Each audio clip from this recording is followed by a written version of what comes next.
timing is impeccable. Everything will be complete. You'll feel the same in a moment when Interpol are on. Every word you've said for the last 37 days. Schmidt?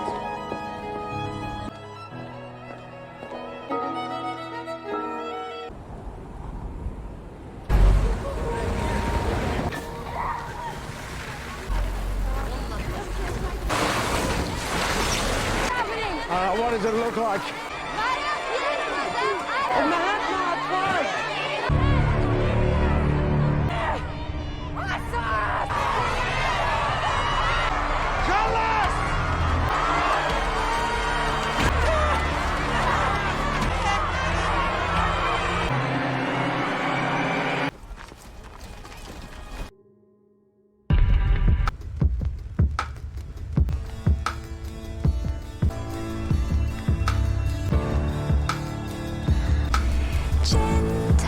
Welcome to the shit show. And then you speak to blah, blah, blah, blah, blah. Extra 50 hours to the journey. Oh, yeah. London, I think. Oh, the weather. Just wait 5 minutes. Sorry, I was just counting. I have to call my mother. The comms is this way. I have to pee.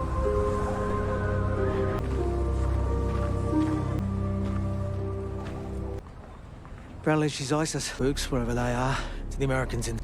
We'll find her with the throat cut before... It was fucking disgusting.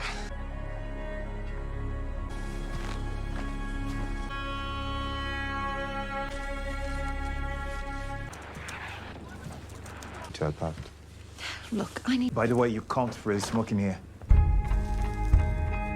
There was an incident before I arrived. We want to get to her first.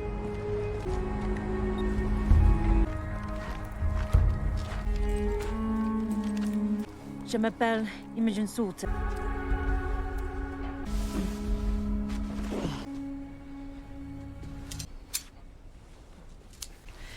Right, need a doctor. Narcotics. No.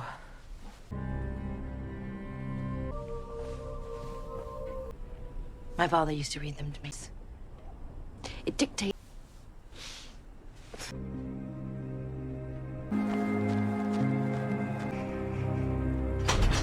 What'd they talk about? Don't know. You know, I've been thinking... To be an engineer. I'd never been into this, you know. Good man or bad man? Had very few choices.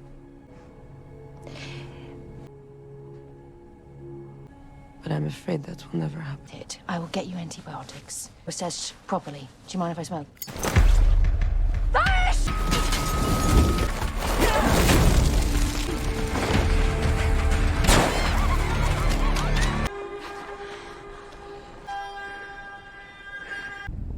You're a liar. Haven't you?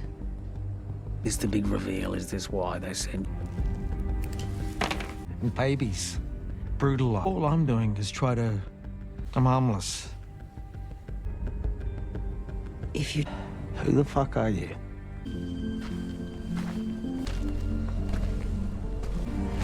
How can you not know?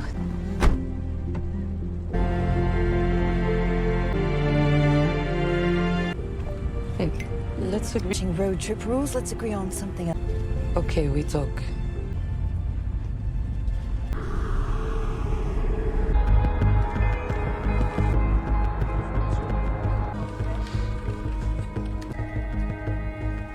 Poets that you like. Shakespeare? Anger and self...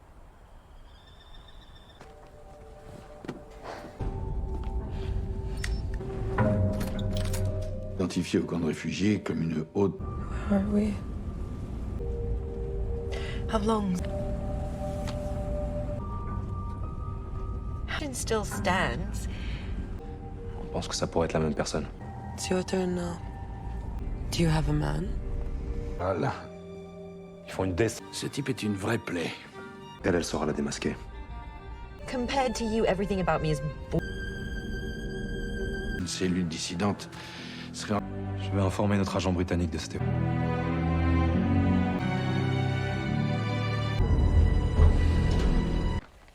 Give me your arm. I haven't asked you for when I was younger. I was attacked. Yes. When there was a garage, the woman we locked in there. At the camp, the Yazidi women's. It was, mais c'était la folie. What about you?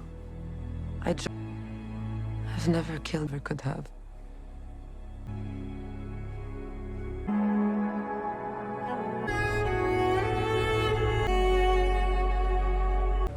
Bonjour. Max P. That is a French-controlled information. Jesus, only 3.5 months ago. What the Raqqa. Right? This fucking... No right to intercept. Hey. To you, it has been cleared. That's my fucking anymore. C'est bon. America's officially taken over this investigation.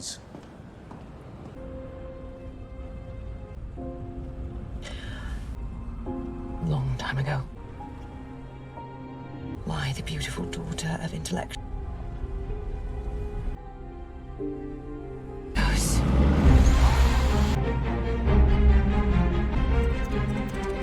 Yes. You think she's the woman we're looking for? So I don't want your people. Something I do. Such we be. Zero idea what comes next. Begin.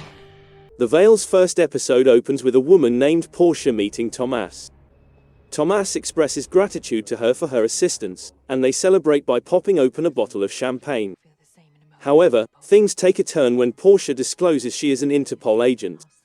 While Thomas, now known as Imogen, is taken by surprise and placed under jail, Portia departs for her next assignment. The action then moves to a camp for refugees near the Turkish border with Syria, where women and children are squabbling over food. When a lady named Adilah is attacked by other refugees and accused of being an ISIS member, tensions rise. Fortunately, Adilah is saved as the military arrives just on schedule. When Imogen arrives to the camp to assist the volunteers, one of the men gives her a briefing, letting her know that 10,000 women and children reside there, the majority of whom are Syrians and some of whom are Yazidis. Unfortunately, ISIS was able to murder the men. Imogen has a special fondness for Adilah, a French lady who is purportedly affiliated with ISIS. While traveling, Imogen queries Adilah about how she got to the camp and how a Parisian model ends up leading ISIS. Adilah is initially unresponsive, but she eventually tells Imogen that she and the other women were held captive in a room in Raqqa, where fighters would frequently enter to take advantage of them. She made the decision to release the Yazidi women one day, but first she chose to labor at the refuge camp and take off her niqab to avoid being caught by the fighters. She also shares with Imogen her affection for Shakespeare, her grandfather's communist views, and the fact that she had to leave her 10-year-old daughter behind in Paris in order to avoid becoming radicalized. She asks Imogen to take her to Edip Koy camp, where she fears the warriors would identify her and murder her for saving women from their grasp. Malik, Dali Ben Salah, Imogen's point of contact in the French DGSE office, has been monitoring her movements and reporting to Magritte, Thibaut de Montalembert immediately. But they fear that Imogen will be ruined by the presence of the most American, Josh Charles's Max Patterson, who is in charge of the US troops' control of the whole situation. Imogen seems to have other plans in spite of her seeming volunteer position. When she calls DGSE's Malik, he gives her the order to transfer Adilah to the Edip Koyu camp so the Americans can't find her. Adilah is approached by Imogen, who assures her that she will be secure and that she is the key to her survival. Adilah invites Imogen into her tent, clearly frightened and afraid for her safety. Adilah's internal state of perpetual anxiety is evident. She is reluctant to seek medical attention for her knife wound for fear that it may be poisoned. After that, Adilah narrates her story, including how she dropped out of school to pursue a modeling career in Paris. Her tent is soon broken into by angry migrants brandishing knives with the intention of murdering her. Imogen protects Adilah from the vicious crowd by repelling the assaults with the help of her training. Afterwards, Imogen approaches the head of the camp and demands that Adilah and she be allowed to travel safely. After returning to Paris, Malik informs his superiors about Adilah, who the Yazidi witnesses claim is a prominent ISIS leader named Saben al-Kabaisi. Adilah insists, nonetheless, that she is innocent. Malik's boss reports that Max Peterson, an American agent, has been sent to investigate the situation with the French. It is also stated that ISIS is preparing a massive strike that is expected to happen in the next 7 to 10 days. While traveling, Imogen queries Adilah about her personal life in an attempt to ascertain whether or not she is indeed an ISIS leader and not just an innocent individual who has misidentified herself. If you haven't guessed before, Imogen is an MI6 operative that the French have employed to uncover Adilah's true identity. Malik is confident that Imogen, being the greatest, can obtain crucial intelligence prior to the coming onslaught. As soon as Max gets to France, he lets Malik know that he will not be easily duped. Intercepting DGSE's intelligence, he asks Malik why Imogen, a pseudonym for her, is traveling in the area of a NATO ally with Adilah, aka the Genie of Raqqa. Max is also aware of the love relationship between Malik and Imogen. Max tells Malik that the USA is formally taking over the probe for reasons that are not yet known. As the episode draws to a close, Imogen has a change of heart and decides to travel to Istanbul instead of delivering Adilah to Edip Koyu. With its incredible start, The Veil is positioned to be one of the finest spy thrillers of the year. As Imogen Salter, Elizabeth Moss excels, while Yuma Marwan plays Adilah El Idrisi to perfection. The Veil will undoubtedly be a success because of its amazing cast of actresses.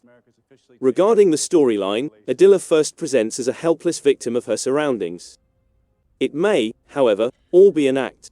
It's possible that she is the fervent ISIS leader that the Yazidi women allege she is, assuming the identity of a victim and quickly changing identities to suit the circumstances.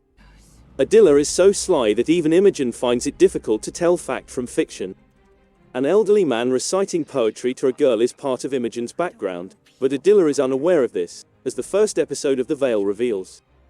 Additionally, she chooses to follow Adilah's advice and travel to Istanbul rather than Edip Koyu. Begin.